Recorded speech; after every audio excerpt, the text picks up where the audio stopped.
Upaya pemerintah Kota Gorontalo dalam melakukan pelayanan kepada masyarakat dengan terjun langsung ke lokasi terdampak banjir bandang.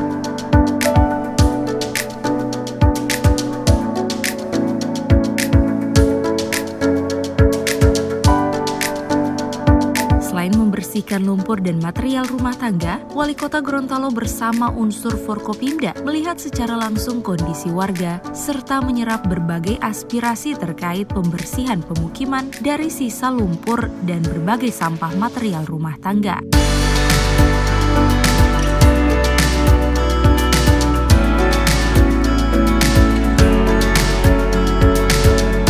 Dalam pembersihan ini turut dibantu personil TNI Polri yang sigap membantu warga sebagai bentuk tanggung jawab sosial terhadap pelayanan kepada masyarakat.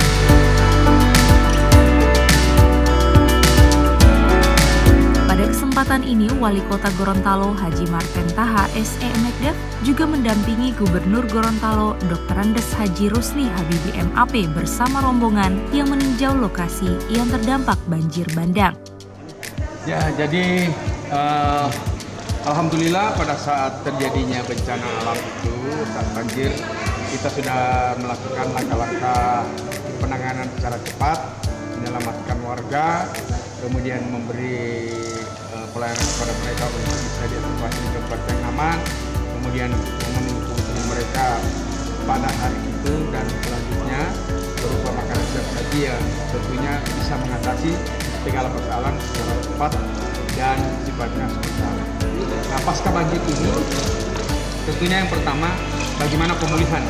Nah, pemulihan yang dilakukan, kita melakukan pembersihan di sekitaran tempat terjadinya banjir, yaitu lumpur, sampah, becek, dan berbagai kotoran yang ada.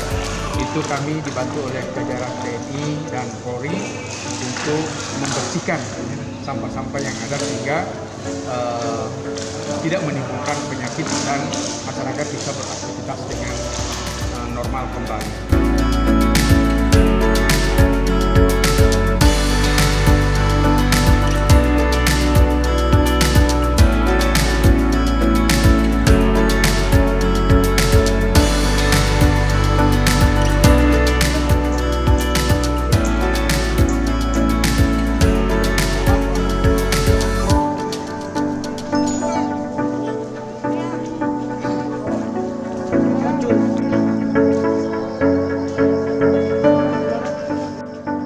Tim Liputan, Advertorial, Mimosa TV.